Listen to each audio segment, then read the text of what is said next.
It's that time of the week, Wednesday workshop, removing roadblocks for entrepreneurs, coaches, speakers.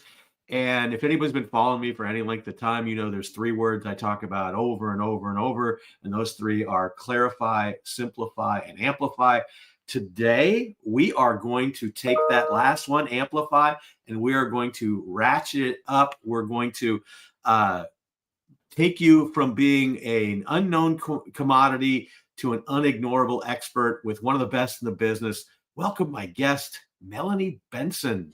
Come on in. Hello. Hi. Happy to join you here today. Oh, this is going to be fantastic. And if you would like to join Melanie and I, just get in here now, joinraylive.com. You'll go in the green room.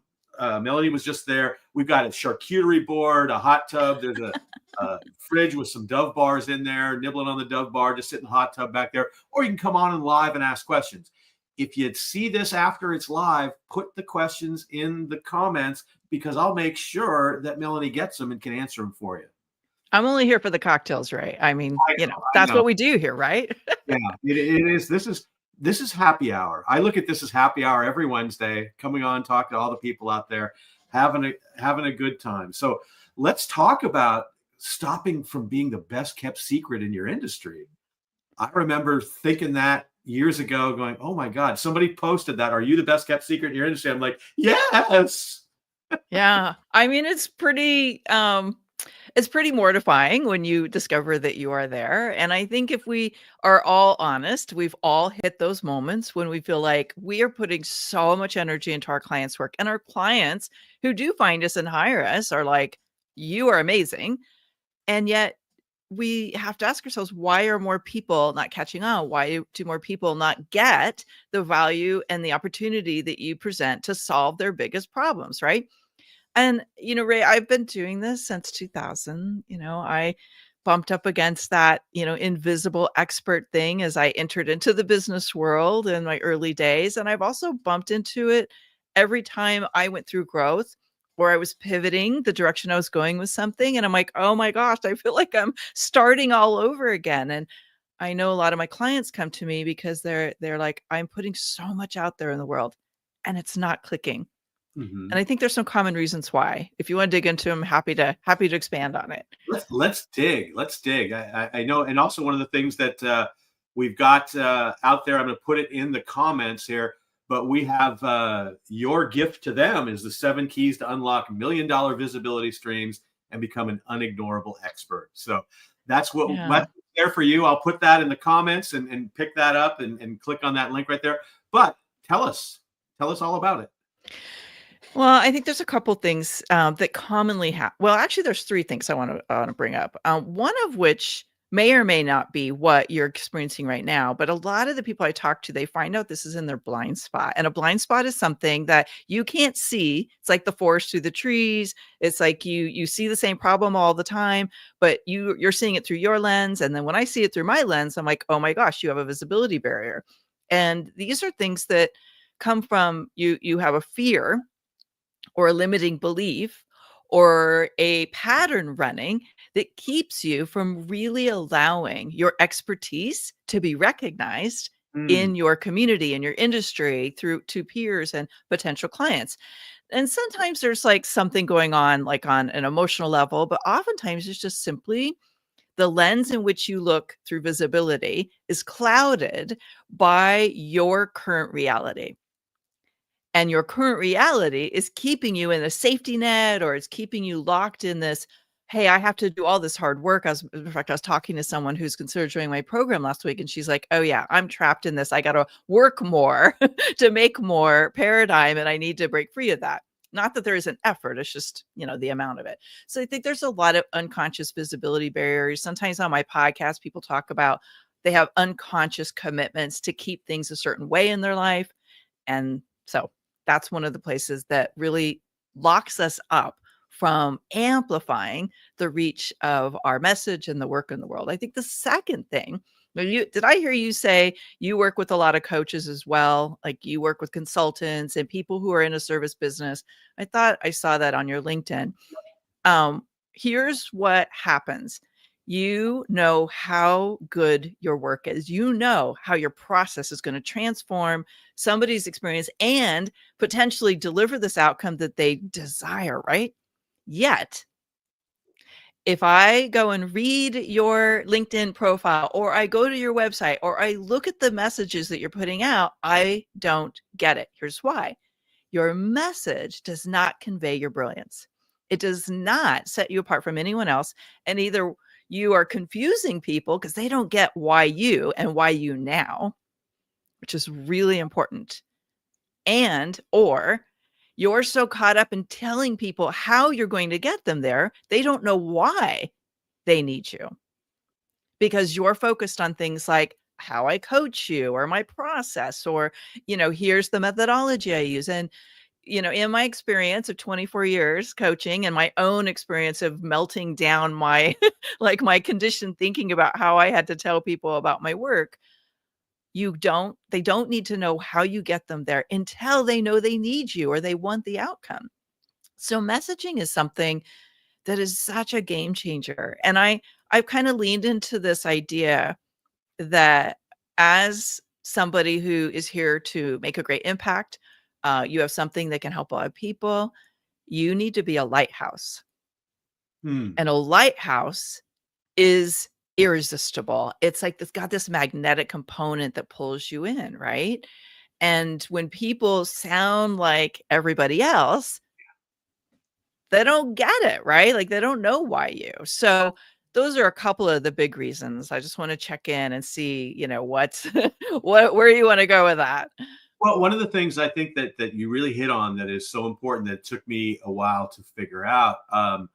I know that one of the ways that I found out exactly what I did, because I know what I did, I didn't know what they got.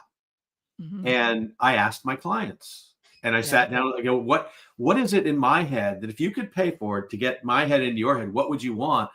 And the biggest game changer was one of the people I'd worked with, a guy named Joseph Martin, said, I would love to be the way you are because you are acceptably unusual. And that really is what describes how I find ways in, how I create conversations for people, how I get in there. And the other thing I mentioned the three words up front: clarify, simplify, amplify. Those aren't my words. Those came from a client that describes exactly what I do with people. So that really resonates with me, and I Yeah. love it. We also have a special guest in the green room right now. It looks like he's finished with the Dove Bar. Are you ready to take a question from a live person? You ready? Yeah, I love it. Please. All right. So we get the brilliance of the innovation sensation, Hall of Fame speaker Bill Stainton. Bill, so glad you could join us. Well, it was your kind invitation, or not so much an Aw. invitation, but yeah, I can only join for a few seconds, as you know. But first of all, this is a great conversation. I think using the term brilliance with Ray is fraught with danger. I think there's a big capital A assumption going on there. Nonetheless, I love your analogy of the lighthouse, and I just want to get your take. I think part of the reason why we get so hung up on, okay, my course has this many modules and this, my book, look at the cover design of my book, is because we as content creators, who purport to be thought leaders, but that's not really something we can claim for ourselves. That's something that others bestow. It's like a lawyer calling himself Esquire, him or herself Esquire. No. That's not for you to say. That's for others to say about you, if it's true. Anyway, I think we get so excited about creating all these things that we want to kind of show off all our toys, and we forget about the outcome. What do you think about that as a reason why we do that? I think there's a couple reasons. I don't want to use the A word, assume that this is true for everybody. And I think one of the things is, as human beings, we're often conditioned to like really show people how we can get them to something, especially if you as a person are wired for how. Like a lot of people go to how before they go to why or what. And it's actually a way we limit our potential, our the possibility of what we can generate as ambitious humans on this planet. is we start with how do I get there instead of what do I want. So I think that plays into it. I think also we fall in love with our stuff. We fall in love with the mechanism we know works. I have a client who really talented, been in this industry for decades, worked with some of the biggest thought leaders in personal development, and his work is on helping people uncover their values. And when we worked together, he kept saying, like, they need to know their values. And I'm like, why do they know they need to learn their values? And the key was like, if it's not selling, you're not bringing the right message forward. If you have to meet with people and convince people and nurture people and give them an experience of you before they get to a yes, it doesn't mean what you do is bad. It means the way you're introducing it and creating awareness of it isn't having that lighthouse effect, which the lighthouse effect really is heavy lifting in your marketing. It creates this like instant, like, oh, there's something about this that I want to lean into, that I want to know more about. So that's my gut take on that. I mean, I think everybody's unique and we all have our reasons. Like you said, sometimes we just like our toys and we feel proud of everything we've invested in getting there.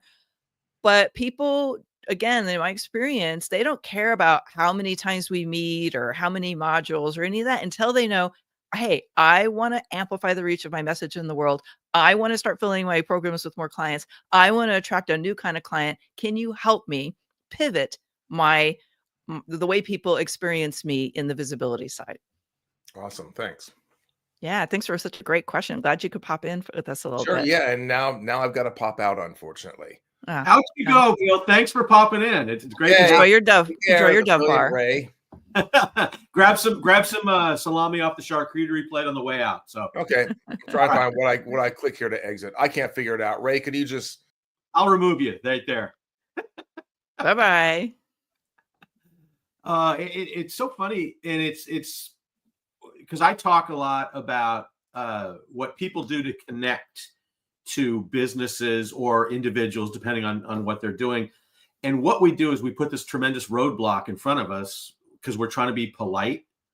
But if I tell people that, well, you're too polite,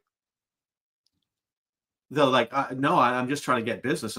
So where I'm going with this is that when people meet each other, either a stranger or a strange business, we try and be reverent to that person. Thank you so much for giving us the time to present our little project here and be in front of you, great people. And what you're showing there is a lack of confidence and a lack of comfort, and which is exactly what people want to hire, is comfortable, confident people. And the biggest thing that people do wrong in meeting complete strangers is treating them as if they're trying to break in to meet a new person, or if you treated them like a friend, they will instantly accept you into your world. And it's such a simple concept, but if you say, well, you just need to ask questions instead of stop asking questions and make statements. Every sales book tells you, oh, you have to ask questions. You have to ask questions. You have to question. But if I start with a question, I don't have permission to ask it yet. And if I explain what I'm doing, people are like going, oh, what? Huh? I don't, good morning. How are you today? Is something no friend has ever said to you in your lifetime. Yet we do that in business all the time. And if you want to get in, if you just start talking to people, a great example is a person comes up to you and says, perfect stranger, can I ask you a question? What happens to you? You pull back, you sort of pull back a little bit when I said that, and you dip your chin. That's a natural thing. But if I said, I have the craziest question, people were like, really? Tell me more. And it's just a subtle twist in the way you speak with people that makes it so much easier to have a conversation with people. But those are the steps that you have to take. That's not what people buy. They buy the fact that they can get more business, or they can get easier, faster connections and sales. Yeah. Yeah, such an interesting twist on what many people are conditioned to believe they need to do. And, I specialize really I like to think of it as like there's this universe out there that we are not connected to, of potential buyers, of people we might be able to solve their problems, of collaboration partners. And in order to make that like connection start to become tangible, there has to be some kind of a spark. There has to be something of interest. I think this kind of happened for us, Ray, in a way. Is there something that we put out? And I like to call that attraction-based marketing.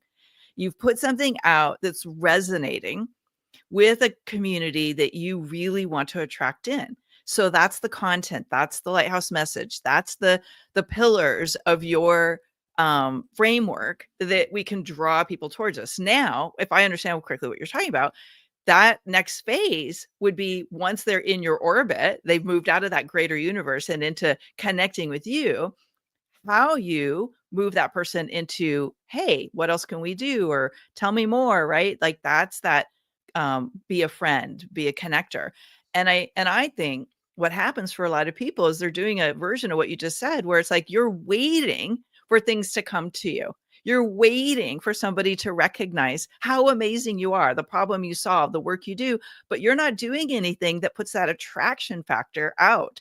And this is one of the big problems I love helping people solve, because oftentimes they're like, I don't get why nothing's happening on social. Why am I doing these podcast interviews? And I get nothing. And that's because that attraction factor is dull. There's no shine, there's no spark. It's great information, but it's not popping for anybody because either it sounds like everything else or it just doesn't have any real juice to it. You know what I mean? The spider has built the web and is just waiting for the flies to fly into it, right? Instead Sure. of blow the flies into I like to think of it more like a tractor beam, but sure, like we could go with that analogy, right? So what's the missing link here? Let's give people some meat to gnaw on for. Yeah. So I think for a lot of people, it's the messaging, but I want to jackfruit if you're a vegetarian. I don't want to leave everybody out. Okay. Yes, right. Yeah.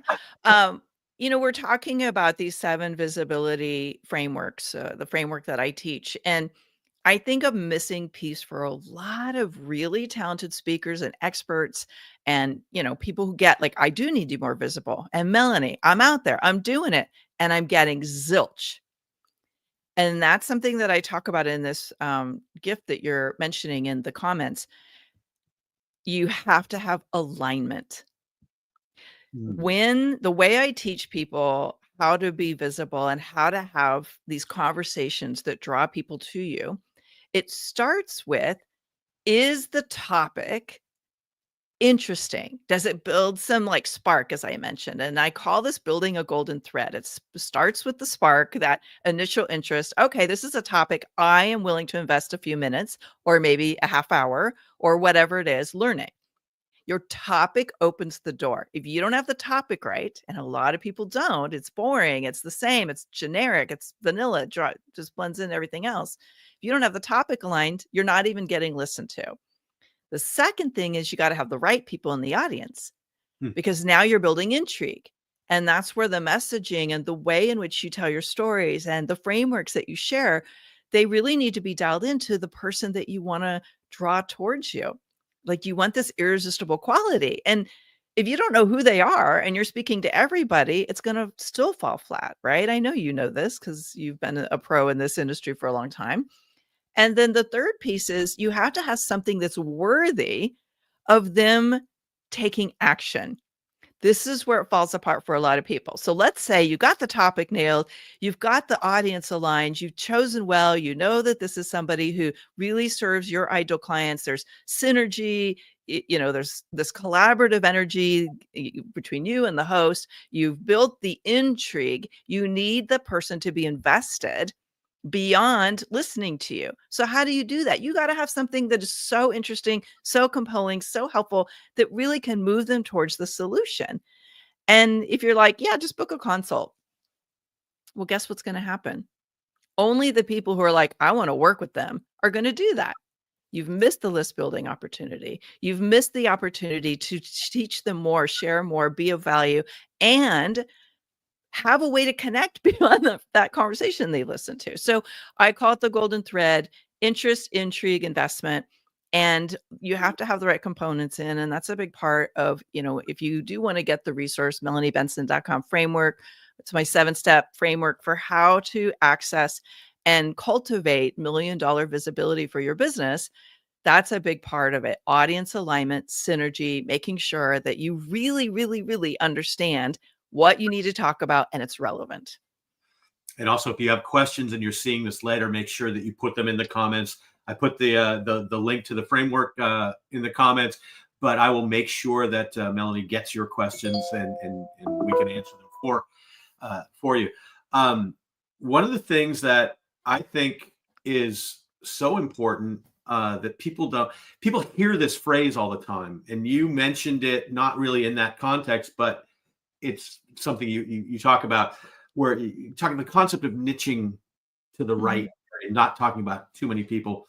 And the only way I've found to describe it to people that really gets almost like 100% head nod, I call it "Hey Jim" marketing. And if I live near San Francisco, California, and if I go into San Francisco and I stand on a street corner today and I scream out and just start yelling on a street corner, nobody turns their head, because that's Tuesday in San Francisco, right? But if I go into the same street corner and I yell, "Hey Jim," and I start ranting and raving, everybody in the crowd named Jim looks. Everybody that thinks that you mistook them for some guy named Jim looks. Everybody that knows anybody named Jim, wonder if it's the Jim they're talking to, turns and looks. Everybody turns and looks because people are just turning and looking and wondering why. And so pretty soon, everybody's looking at you because you asked for one guy. But if you didn't ask for anybody, nobody turns and looks. And that thought process to me, because I'd heard niching down all my life, and I'm like, oh my God, I have no idea what that means. I can help everybody. I can help everybody. And you don't want to. You don't need to. There's 8 billion people on the planet. And if you only work with people who are 1 in a million, there's still 8,000 just like you, to go out there and do that. So it's so important. Not that you won't, people think, oh my God, I'm going to limit myself. No, you get more people to go, really, do you do that for people in the banking industry? Do you do that for people in the speaking industry? Do you do that for people who just walk? Yes, we do, But by saying that and being my friend David Newman calls it the Chinese menu theory, there's so much stuff on there. You eliminate the true joy of working with you. Well, what you're explaining, another word I often use is differentiation. Mm-hmm. So I was one of those people when I first started being a coach in 2000. I was just like, yeah, I coach. Like, I coach people and I help them get results, right? It's like, that's what I was taught to do in my coach training. And I had this extraordinary mentor sit me down one day and he goes, "Who do you want to coach for?" And I'm like, "I don't know. Everybody. Like, I can do it for anybody." He's like, "Anybody doesn't buy. And who buys is the specific person who gets. You get them and you can help them."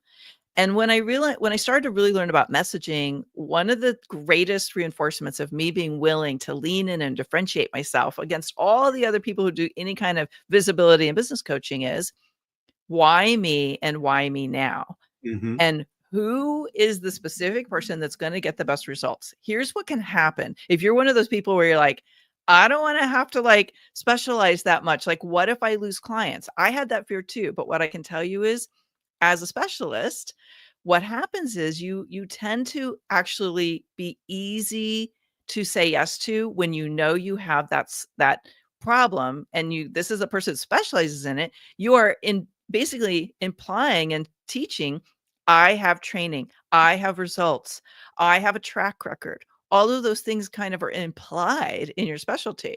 Not to mention, if I'm evaluating 2 different business coaches and I know what I really need is this, but the person is talking about they do that, I'm like, I don't need that. I actually went through this last year. At the end of last year, there was somebody I was thinking of hiring as an online business manager. And she was talking about a lot of the right things. She was talking about the things that I knew I needed. But when I got into the conversation with her, the things that she could actually deliver were not what I needed. I'm like, okay, this is an easy decision now because that's not really what I know I need right now. So when you are specializing and distinguishing yourself from others, you make the decision easier. You might be worried, I'm going to lose business. I guarantee you're going to get more of the right people who get better results. They're easier to work with and you enjoy them. And you're going to be able to make more money because your specialty is worth more to them. 100%. And it's so amazing that we think that my general thumb, you really got into something for me here. So If I'm hiring a coach and I ask them, well, who coaches you? And they don't have one, I won't hire them, because they just proved to me that they don't understand. It's not that I can't do this stuff on my own. It's that I won't do it on my own. And I know personally, I failed twice miserably going off on my own until I realized that I was killing it and crushing it for somebody else. But then when I was on my own, I failed. And so then I got a coach and I crushed it again. And I left that coach and I'm going, what am I doing? I don't know what to do. And I go, I found the missing link. Yeah. Because I realized that's when I realized that most solopreneurs need to have a sales manager because they can't sales manage themselves. And Interesting. they need that little guiding hand with there. It doesn't have to be much. It's just knowing that somebody's standing over there. Yeah. So we got about 4 minutes left. And what would you like the world to know in the last 4 minutes we got together? Well, let's go a little bit deeper again into these $1 million visibility streams. I mentioned earlier that audience alignment is really essential. Let me just talk about a myth that actually compromises your ability to get results from the visibility you're putting so much effort and time into. So let's face it, everybody's an expert, right? Everybody can figure this stuff out. And you're mentioning the role of a coach. One of the things that I notice with a coach is they can see into your blind spots. Again, if they're a specialist, they've had a practice of really seeing what works and what doesn't work. And they're going to be able to help you see that quicker, which means you get more results without breaking down and wasting money and time. One of the myths around visibility is if I'm a guest on the show, if I'm a guest on this podcast, if I'm a speaker on this stage, I should be able to get an instant ROI from the sales in the room. Okay. So let's just say, podcast listeners buy from me, whatever. That may happen, but it's also a limiting belief. The way to access these $1 million visibility streams is to recognize the real return on investment goes far beyond the one transaction, the one moment where you're delivering your heart and soul into a conversation that airs. It's so much bigger than that. And you can have such a huge breakthrough by simply becoming aware. What do you do with that visibility, with that opportunity, with that relationship to multiply the impact and the reach of that visibility? That's what unlocks massive momentum, tons of buzz around your message, transforming it into something that is evergreen, reaching clients over and over again for years to come. I in my early days did a spot on Entrepreneur on Fire. It was when John Lee Dumas had just started the show and he was just getting a bunch of traction. That episode brought me client leads for 7 years. Nice. That's where the opportunity is. And how you stoke that fire, how you nurture it, how you build on it is up to you. But if you don't know what to do, that's again where the specialty comes in. Then you're probably leaving a lot of money and opportunity behind. And that's why you're not seeing a return on investment. So everybody out there watching this, if you want to get $1 million visibility on somebody else's dime, essentially, you know who to talk to. It's Melanie Benson, melaniebenson.com. The /frameworks is also where you get the 7 keys that she's putting out for you.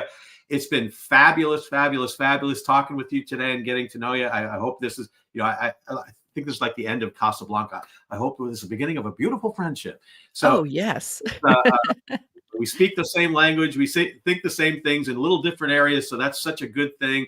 One of the things I talk to people about is to create their new clients is write down everybody you've worked with in the past that you loved working with and create your client Mount Rushmore, and then look at the traits, look at all the things that they do. And then you can find out where those people hang out. And it's so much easier to find them that way. So little things that make big differences that are usually there's small little tweaks, like opening your high school locker. It wouldn't quite open if you're one thing away, and it does once you do that. So it's been fantastic. Send questions. I'll get them to Melanie. Melanie, thank you so much for having us here, and having us being here.